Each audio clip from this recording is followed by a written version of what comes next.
Tervetuloa illan toinen vieraani, taivaallisen äänen omaava laulaja Thomas Höglund. Kiitos. Ole hyvä. Oi että, ihanaa laulua. Kiitos. Siis ihanaa, vitsi mä oikeasti nautin. Mä niin kuin imen sitä musiikkia ja ääntä niin kuin itseeni. Minäkin nautin. No ihanaa. Joo. We've got something in common. Yeah. Hauskaa olla täällä. Ja siis mä oon tosi iloinen, että sä pääsit ja tulit tänne. Ja me ollaan kaikki, mä uskon. Thomas, sä oot laulaja, lauluntekijä, sä oot TV-esiintyjä, musiikinopettaja. Sitten sä oot myös puoliso ja 3 lapsen isä. Olen. Jos sun lapsilta kysyttäisiin, niin mitä he mahtaisi sanoa, että millainen isän ääni sulla on? Isän ääni. Ankara joskus, hauska joskus.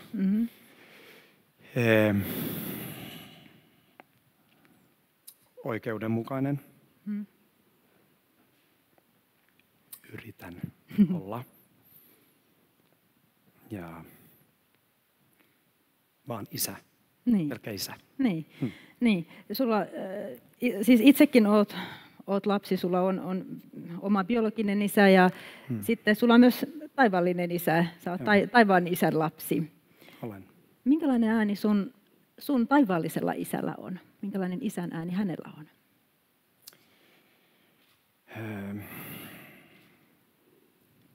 Hänellä on rakkausääni. Semmoinen rakkausääni, joka ei mua jätetä, koska joskus elämä menee niin kuin ylös ja alas koko ajan. Ja vaikka mä putoan, vaikka mä epäonnistun, vaikka mä epäröin, Jumalan ääni on siellä koko ajan ja hän haluaa puhua mun kanssa. Ja semmoinen ääni. Sä ihan herkistyt. Ja. Ootko sä itse kokenut, että sä olisit kuullut Jumalan äänen? Joo. Mä oon eniten avoin, kun mä käyn lenkillä. Mä en tiedä, mistä johtuu, mutta ehkä tämä niinku, luonto on lähellä. Siellä Jumala tuntuu niinku, eniten. Ja voi olla, että hän pistää joku melodia mun päähän tai joku idea, joku teksti. Ja tai hän olisi niinku allekirjoittanut jotain. Okei. Että joku niinku tärkeä, voi olla joku jotain, joku on sanonut ennen niinku päivällä ja päivän aikana tai jotain, mitä mä oon lukenut edellisenä iltana tai jotain, mutta joskus tulee semmoista hyvin vahvasti joku niinku jotain. Ja mä niinku koen sen niinku Jumalan ääni. Joo. Ja luonnossa yleensä. Joo. Mitenköhän meidän yleisö kokee? Ansku on siellä. Täällä ollaan ja mä pongasin täältä Kaijan. Kaija, missä ja millä tavalla sä oot kokenut Jumalan tai Pyhän läsnäoloa? Minkälaisessa tilanteessa? No mä tuossa kerkesin miettiä vähän, kun sä varoitit mua tästä pongauksesta. Valtavin kokemus mulla on ehkä Pyhän läsnäolosta semmoinen juttu, kun turkulaiset täällä, kuinka moni tietää Kasitien vaarallisuuden? Käsiä nousee. Mä olin silloin vielä hesalainen. Ja mä ajoin sitten Oulusta, tai itse asiassa yli Iistä, Laitilaan, Kasitietä ja hirveässä lumituiskus, ihan kauheassa. ettei nähnyt kuin 2 metriä ehkä eteenpäin. Mutta oli pakko mennä ja mä koin aamulla niin, että nyt pitää lähteä, sillä Jumala haluaa opettaa mulle tänään jotakin. Ja mä koin sen vaan niin kuin sisällä. Ja mulla oli äiti ja poika mukana. Ja mä olin mun miehen autolla. Ja sit mä ajattelin, että tää on ihan hullua, koska lunta sataa siis niin paljon ja kasetia menee siellä rantaa pitkin, niin ei siellä voi mennä mihinkään. Mä vaan koin, että mun täytyy lähteä, koska nyt on tärkeämpä oppi tänään mulle. Ja mun äiti on uskossa ja mä sanoin sitten mun äidille ja pojalle, että nyt me lähdetään, vaikka ihan hirveä keli, mutta me rukoillaan koko ajan. Ja me lähdettiin ja se kylä, mistä me lähdettiin, oli myöskin kristitty koti, niin hekin rukoili. Ja mä rukoilin itse näin, että Herra, lähetä rekka eteen niin, että mä näen sen perävaloja seuraten. Ja se meni koko matkan meidän edessä. Ja välillä musta tuntui siltä, että mä en ohjannut sitä autoa, vaan sitä ohjasi joku suurempi. Ja ne, jotka tuntee mut tietää, että mä oon ajanut Helsingissä bussiin, niin mä en pelkää kelejä. Mutta se oli niin kauhea keli, että silloin ei oikeasti nähnyt mitään. Mutta mä uskon, että rekka tuli taivaasta meidän eteen ja Jumala ohjasi välillä sitä autoa. Se oli tosi pyhä kokemus. Se oli hieno kokemus. Kiitos, kun jaoit sen meidän kanssamme. Sitten takaisin Lauralle. Ja palataan pikkusen ajassa taaksepäin. Ei ihan 50-luvulle asti, vaan viime kevääseen sinne Voice of Finland-tunnelmiin. Siis mähän tosiaan seurasin jokaista jaksoa ja Laura Marian kanssa oltiin Logomossakin yksi kerta. Aha. Ja sä muuten satuit olemaan siellä. Me ei tiedetty, ketä siellä on, mutta sä olit silloin siellä ja se oli ihan mahtava. Ja Tuomas, sä olit mun suosikki niistä kisaajista. Kiitos. Niin mä ajattelin, että voisit sä nyt kirjoittaa mulle nimmarin. Voisin. Siis koko iltahan oli järjestetty vain tätä varten. Käteen. Poskeen. Mä en tiedä, onko leffa täällä vielä? Onko Raamattu liian nyt niin kuin pyhä kirja tällaiseen? Jonnekin takalehdelle. Tänne niin kuin täällä takana on tämmöisiä muistiinpanolehtiä, niin jos sinne, kun mulla ei ole Mulla itse asiassa on, mutta tiedättekö, mä yhdeltä vieralta sain Vaismaan Mikolta kerran lahjaksi yhdessä talkshowssa niin 100 markkaa, mutta ei nyt sinne kuitenkaan. Mutta se muuten siis oli euroaikoina, että ei ollut vielä se. Niin. Sinne voit kirjoittaa. Joo, niin, samalla kun kirjoitat, niin siinähän täällä moni olikin katsonut sitä kisaa ja tietää, miten se etenee. Kiitos. Siinä on se, mutta kaikki välttämättä ei, niin siinä se, kun ohjelma alkaa, niin se on se ääni ratkaisee jakso, missä vuorotellen nämä kisaajat tulee sinne lavalle ja siinä on 4 tuomaria edessä, selät teihin päin. He eivät siis tiedä keitä te olette, eivät ole nähneet teitä ja te ette näe heidän kasvoja. Sitten vaan pitää alkaa laulaa siinä. Niin miltä se tuntuu? Se tilanne. Kun ne kääntyi. No siinä kun sä menit ensin sinne ja ensin oli ne selät suhun päin, eikä sä et vielä tiedä, että kääntyykö. Joo, todella jännittävä tilanne. Joo. Tietenkin. Ja itse vaan niin kuin antaa kaiken. Joo. Ja ei niin kuin mitään hävettävää, vaan niin kuin kaikki peliin. Niin just. Ja ihan todella mahtavaa fiilis, kun kaikki niin Sitten vuorotellen ne alkoi kääntyä ja sitten kaikki oli loppujen lopuksi. Kaikki olisi halunnut sut tiimiinsä. Mitä sä ajattelit sitten? No, olin kyllä vähän miettinyt etukäteen, että joku voisi kääntyä. Kenet niin kuin valitaan. Joo. Jos. Ja näin kävi sitten. The Voice of Finland. Silloin kun mulle tuli mieleen tämä, että olisi kiva pitää tätä talk show nimellä The Voice of God, niin sitten mulle tuli semmoinen hassu ajatus siinä, että minkälainen semmoinen kilpailu olisi, että olisi tämmöinen The Voice of God-kilpailu, missä niin kuin Jumala olisi niin kuin ensin silleen niin kuin tälle selkä siihen ihmiseen päin. Ja sitten se ihminen tulee niin kuin juttelemaan sitten ja odottaa, että kääntyykö se, painaako se sitä I want you. Mitä sä luulet, että miten tämmöisessä kilpailussa kävisi? Aika hyvin.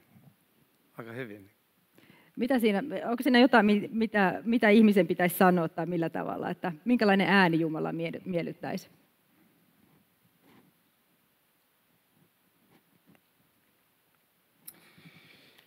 No, mun mielestä hän ei ole semmoinen ankara tuomari, joka haluaa sitä ja tätä, vai hän niinku haluaa kertoa kaikille ihmisille, että heitä on niinku rakastettuja. Niin, tiedätkö mitä? Mä tulin sitten siihen tulokseen, että tämä kilpailu olisikin sellainen, että se Jumala olisikin siinä, ei se olisikaan niin kuin tälleen, vaikka ihmisestä varmaan aika usein tuntuu, että se on niin kuin tälleen, vaan se olisikin niin kuin tälleen, ja se olisi niin kuin koko ajan se painaisi sitä, I want you. Se olisi aika kiva. Varmaan, joo. Sitten se ihminen vaan itse saisi päättää. Aika positiivista. Niin, se on tosi positiivista. Sitten se ihminen niin itse vaan päättää, että lähteekö se siihen Jumalan messiin, siihen tiimiin vai ei. Ja sitten siis aika hauskaa. Sitten sitä katsottaisiin sitä vaan, että me lähteekö se ihminen sinne vai ei. Joo. No niin. Oletko sä koskaan kokenut, että Jumala olisi ikään kuin kääntänyt selkänsä sulle? En, mutta niinku päinvastoin, että mä oon kääntänyt selkää hänelle. Näin päin. Niin, joo. Mä uskon, että se on myös aika yleinen ja yhteinen kokemus. Mitä sä oot kokenut, että onko Jumala tehnyt siinä tilanteessa jotain vai ootko sä tehnyt siinä tilanteessa jotain? Mä oon sit hävettänyt ja jonkin aikaan niinku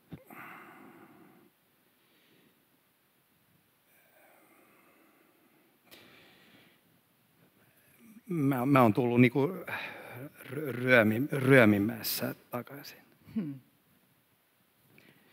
Ja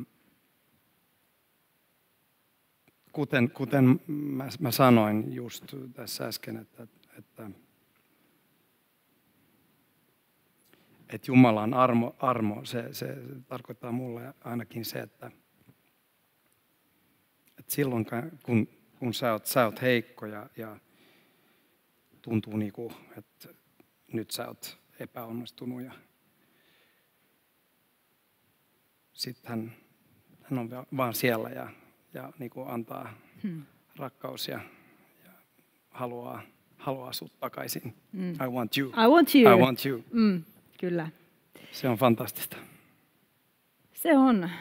Ja se on välillä jotenkin, tuntuu, että voiko se olla niin, että kaikesta huolimatta, niin I want you.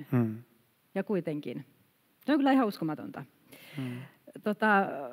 Sä äsken sanoit, että sä usein luonnossa tunnet, että Jumala puhuu tai antaa sulle jotain ajatuksia ja ideoita. Mitäs musiikki? Millä tavalla Jumala puhuu sulle musiikin kautta? Se on kuitenkin tosi vahva osa sun elämää, tämä musiikki. On, joo. Joo, kuten sanoin, antaa niinku ideoita, melodiaa ja tekstiä. Mutta mä oon semmoinen, joka niinku haluaa niinku itse hallita niinku mun esityksen ja niinku, mä oon semmoinen control freak. Ja mun on vaikea päästä niinku, se on ollut niinku vaikea mulle päästä Jumalaa niinku sisään mun esitykseen. Ajan myötä on tullut niinku helpommaksi. Mikä siihen on auttanut? Ehkä se, että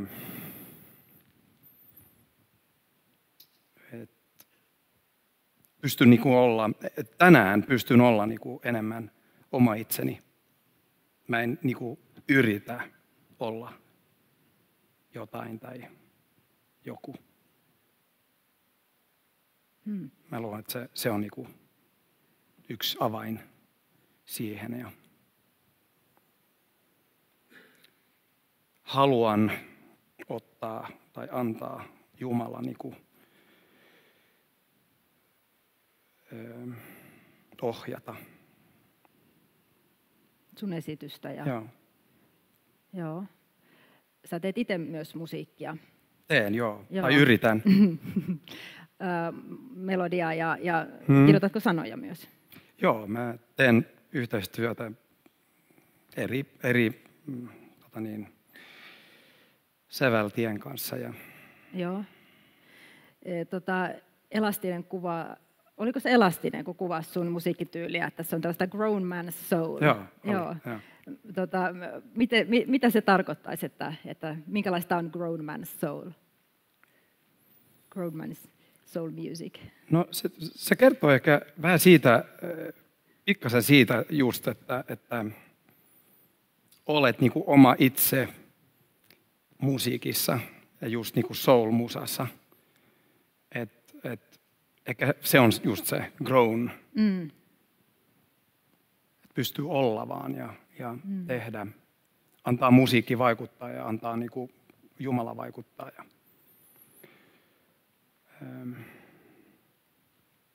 Joo. Arvatkaa, mä muuten nyt just tajusin. Siis nyt just. Siis soul, siis se soul-musiikki. Mutta siis soul, siis sehän tarkoittaa sielua. Joo.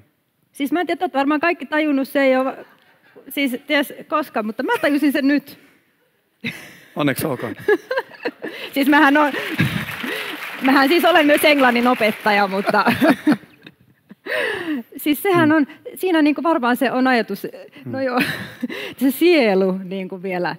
Ja sitten mitä, niin kuin jos olet, että säkin, niin kuin, mitä enemmän saat olla oma itsesi ja vapaampi siinä musiikissa ja esiintymisessä, niin myös se sielu, mikä sinussa on ja Jumalan henki, niin sekin saa vapaammin niin kuin tulla esille. Hallelujaa! Mitä sä haluaisit, jos Jumala puhuu sulle musiikin kautta, niin mitä Tuomas sä haluaisit, tai millä tavalla sä haluaisit puhua sun musiikin kautta yleisölle? Haluan puhua elämän pikkuasioista. Haluan puhua toivosta, Jumalan rakkaudesta ja mitä hän tekee mun elämässäni. Koska saadaan kuulla tai ostaa kaupoista Tuomas Höglundin levy on työn alla. Joo. Voi että, mulla on kuule sulle lahja. Mä en haluaisi vielä antaa, kun mä haluaisin vielä jatkaa, mutta kyllä lahjat on kanssa ihania asioita. Mähän siis rakastan lahjoja ja musta on myös kiva antaa niitä. Ja sulle on myös tämmöinen Raamatun lause tähän illan aiheeseen liittyen. Kuuntele ja kerro sitten, mitä ajatuksia tai tunteita se herättää. Tämä on psalmeista. Sinun sanasi on lamppu, joka valaisee askeleeni. Se on valo minun matkallani. Och samma på svenska. Ditt ord är en lykta för min fot, ett ljus på min stig. No, mun mielestä se kertoo siitä johdatuksesta ja että antaa niinku Jumalan vaikuttaa ja ohjata ja istua ratissa. Kyllä. Joo. Kasitiellä ja meidän elämämme tiellä. Yes. Kyllä. Kiitos Tuomas. Kiitos paljon. Tosi paljon. Tämä oli hauskaa. Oli.